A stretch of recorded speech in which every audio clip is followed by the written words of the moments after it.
मरकापुर नामक गांव में राजन नाम का एक बूढ़ा आदमी अपनी पत्नी और अपने लड़के ऋषभ के साथ में रहता था। ऋषभ एक कंपनी में मैनेजर की नौकरी करता था। राजन को आत्मसम्मान थोड़ा ज्यादा ही था। कोई कुछ गलत कहे तो सुनता नहीं था और कोई कुछ सलाह दिए तो उसे पसंद नहीं आता था। राजन एक ठेले पर मसाला कुकुम्बर सलाद बनाकर बेचता था। वो कुकुम्बर के छोटे छोटे पीस काट के उसमें टमाटर, प्याज, मिर्ची के छोटे छोटे पीस डालकर और उसके ऊपर मसाले डालकर सलाद बनाता था।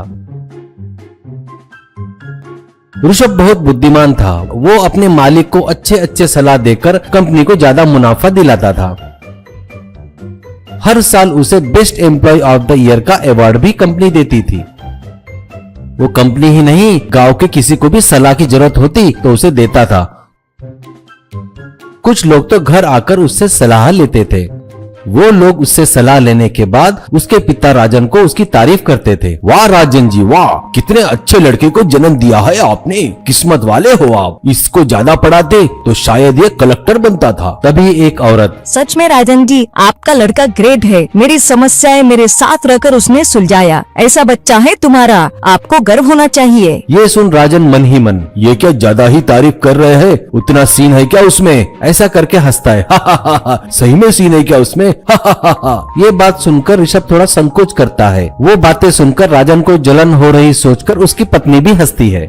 अब राजन के ठेले के आजू बाजू और भी गाड़ियां आने से राजन का मार्केट ठंडा पड़ गया। इससे वो सोच में पड़ गया। तभी एक जन आकर उसे कहता है कि राजन जी क्या हुआ, धंधा ठीक से नहीं चल रहा है क्या, शायद जाकर अपने बच्चे से सलाह ले लेना था, ऐसा कहता है। ये बात राजन को खटकती है। राजन, किसने बोला तुम्हें मेरा डंडा ठंडा पड़ गया करके, ऐसा कुछ नहीं है। मुझे फ्री में सलाह देने वाला मुझे पसंद नहीं, और क्या मैंने तुझसे सलाह मांगा क्या, बड़ा आया बताने वाला, चल हट।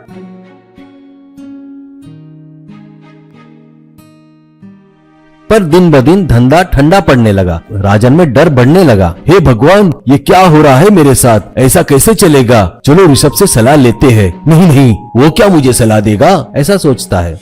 वो घर में सोच में डूबा रहता देख उसकी पत्नी, क्यों जी, ऐसे सोचते बैठने से कोई फायदा नहीं। मेरी मानो तो ऋषभ से कहकर देखो, कोई न कोई बढ़िया आइडिया जरूर देगा वो। ये सुन राजन गुस्से में खड़ा हो जाता है। क्या बोला तूने, हर एक आदमी उसका नाम लेता है, इतना बड़ा तोप है क्या ऋषभ, मुझे कोई जरूरत नहीं, तुझे लगता है तो तू उससे सलाह ले जा, ऐसा कहता है। पत्नी, ठीक है, आने दो उसे, मैं ही पूछूंगी। कुछ देर बाद ऋषभ घर आता है। माँ उसे पूरी परिस्थिति बताती है। ऋषभ, क्यों, पिताजी तुमसे पूछवा रहे क्या। ठीक है, कोई बात नहीं, कोई भी पूछो, मुझे उससे क्या, मेरा ही अच्छा होगा। ऋषभ, पिताजी आप कई सालों से वहाँ सलाद बेच रहे हो, लोगों को अब वो बोर होने लगा है, इसलिए लोग आजू बाजू के ठेले पर जा रहे हैं। अभी आप पहले जैसा नहीं, थोड़ा अलग तरफ से कुकुम्बर मसाला सलाद बनाइए, जैसे बोट कुकुम्बर मसाला सलाद, स्पाइरल कुकुम्बर सलाद, बकेट सलाद, ऐसे अलग अलग टाइप के सलाद बना के बेचोगे तो लोगों को पसंद आएगा। पहले आपका ठेले का नाम बदलना होगा। ये सुनकर राजन, ये तो बढ़िया है, पर ये सब कैसे बनाते हैं मुझे पता नहीं, तुझे पता है क्या। ऋषभ, चलिए पिताजी, मैं आपके साथ रहकर आपको सिखाऊंगा। ऐसे वो गाड़ी पर वैरायटी मसाला कुकुम्बर सलाद बोर्ड लगाता है। फिर गाड़ी पर कुकुम्बर को सीधा काट के बीच में मसाला डालकर कहता है, इसे बोट कुकुम्बर सलाद कहते हैं पिताजी। फिर एक सीख को कुकुम्बर में घुसाकर उसे स्पाइरल जैसा काटकर उस पर मसाला डालकर इसे स्पाइरल कुकुम्बर सलाद कहते हैं पिताजी, ऐसा कहता है। अब कुल्हड़ में सलाद भरकर दिए तो कुल्हड़ सलाद, और बकेट में भरकर दिए तो बकेट सलाद, और वो अगर कोन में रख कर दिए तो कोन सलाद कहता है।